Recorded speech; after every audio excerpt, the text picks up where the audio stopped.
This is the extent of what nearly became the UK's largest ever wildfire. Somebody getting stuck with a big fire like that, it's a fearful thing. And it just keeps reigniting. The hotspots are all in there. This is the Scottish Highlands near Cannich, and 5 days after it started, the fire is still burning.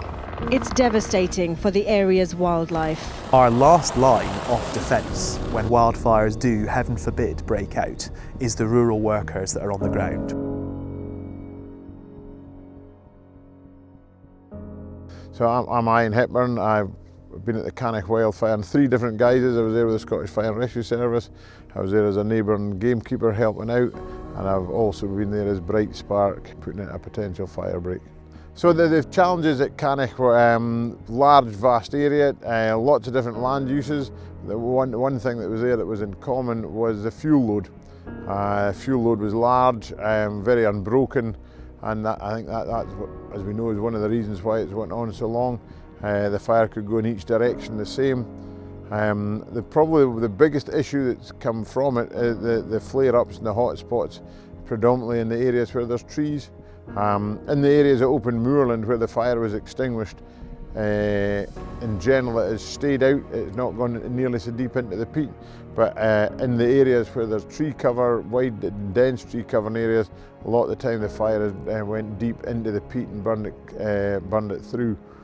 We were there with the fire brigade last week and one night, and a bit flared up and went over to see what it was, and there was probably about half a metre deep of ash, red hot ash under the ground, and then when it hit the surface it set fire to the unburnt grass that had been left there from before.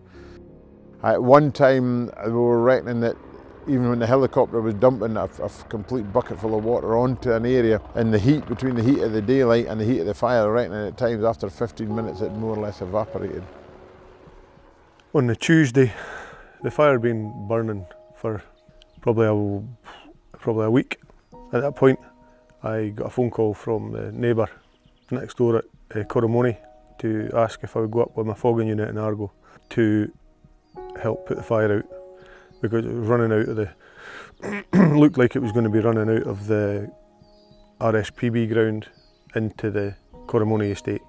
It then transpired we went on to the RSPB reserve, at which point I met Simon McLaughlin, who's in charge of the RSPB reserve. They were basically flailing. They weren't anywhere near the face of the fire or anywhere near the edge. We drove on from there another 400 yards, met up with some other RSPB guys from Abernethy, who came up and informed us that they had an Anargo with a spray unit, which they had used and had no way of replenishing the water back into the tank. So they had an out pump but no intake pump, so they were obsolete after that point. We went up and started fighting the edge of the fire as best we could with the fogging unit.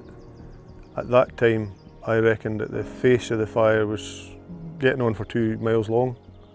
You'd never see somebody getting stuck with a big fire like that. It's a fearful thing, fire. Some of us have been in a position where we've needed help and everybody drops everything. At the time,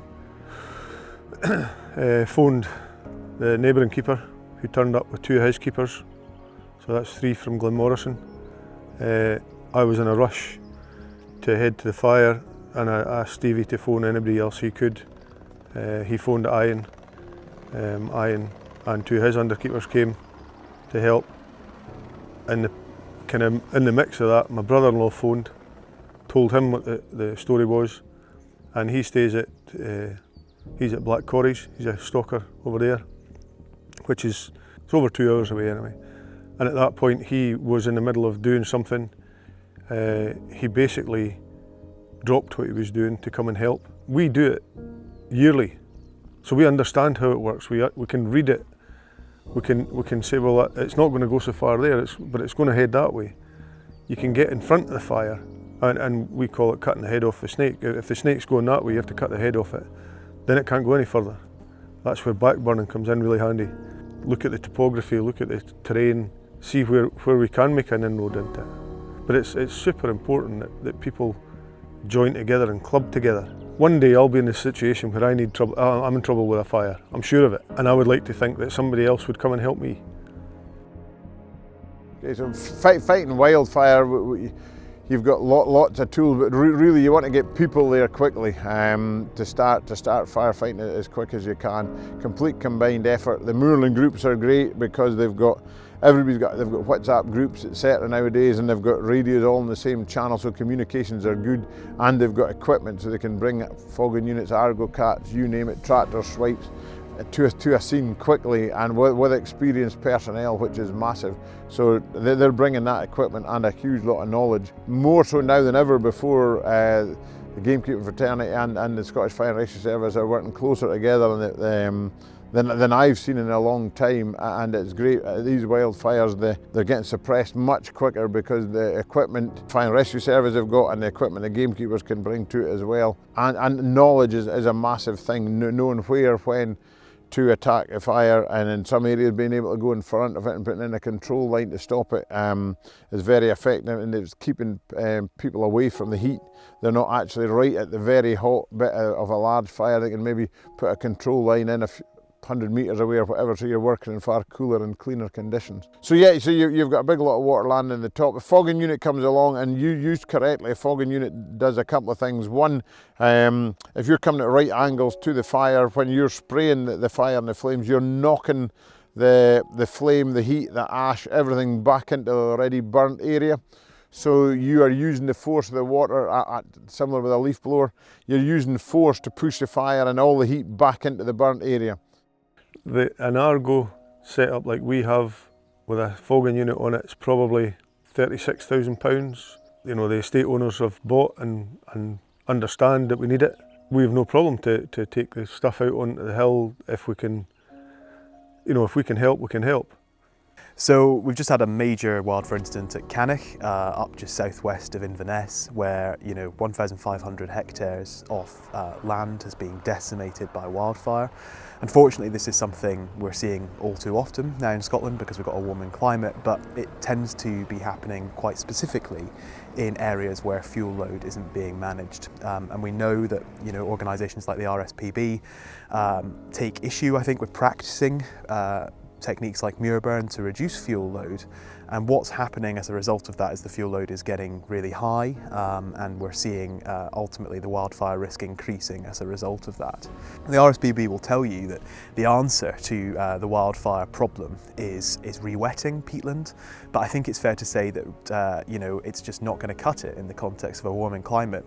In the last few years we've seen major wildfire incidents on RSPB nature reserves up in Forcenard Flows in Caithness, and also down at Dovestone near Manchester. And despite the extensive re-wetting, which is a very honourable thing to do, it's not stopped wildfire actually getting on to those land holdings. And to us, that says is that we need to be doing more to manage the wildfire risk, and the obvious mechanism is muir burn. And I suppose it's really important to reflect on the Wildlife Management and Muir Burn Scotland Bill, because that is obviously what's before the Scottish Parliament at the moment. What that is going to do ultimately is place restrictions on a land manager's ability to make muir burn. There'll be a smaller range of licensable purposes for peatland habitats, peatland defined as where the peat is deeper than 40 centimetres. We're pleased to see that wildfire mitigation is going to be a licensable purpose to make muir burn on peatland in the future. That's going to be really important. But there's also really problematic and troublesome provisions in the bill as well. Things like saying that muir burn ultimately needs to be your last resort on peatland, and you need to exhaust other methods of vegetation control first. That simply is going to be an egregious act of self-harm if we let those sort of provisions get through in this legislation. And the Scottish Government needs to look really hard at the provisions of this bill, and basically ensuring that muir burn can continue to play a meaningful role in mitigating wildfire risk in Scotland. I think it's safe to say that the last line of defence when it comes to, God forbid, a wildfire breaking out is our rural worker.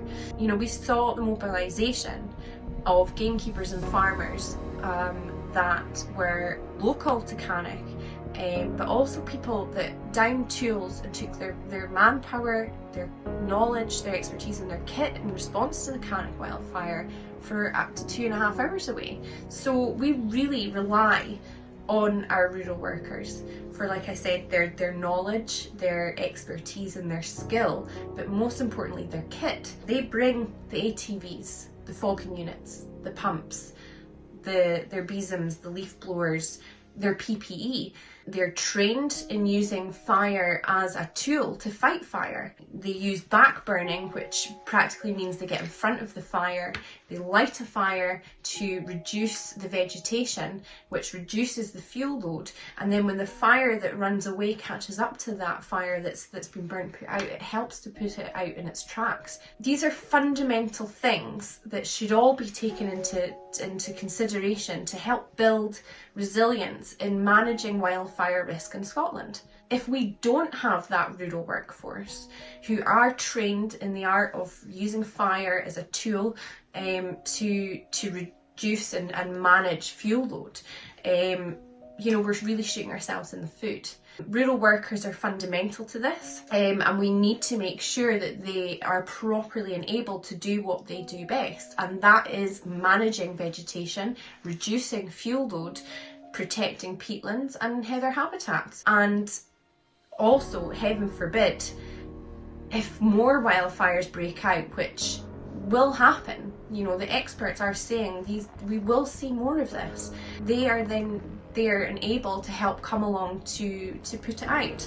I think Scottish Government really needs to take note of land management practices such as muir-burning. It's traditional, it's been used for hundreds of years, it's an effective tool. They're vitally important for protecting our peatlands and heather habitats.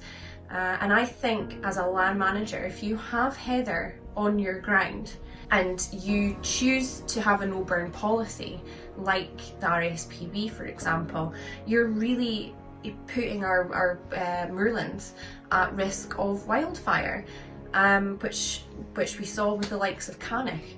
And it's not just the uplands anymore. These fires are getting bigger and they are encroaching and getting closer and closer to civilization, where people are living, and it's only a matter of time before there's a loss of life. I think we really need to take stock of what we have, what we know, who knows, the people, the practitioners that know best, and we need to work more together and safeguard the things that actually work.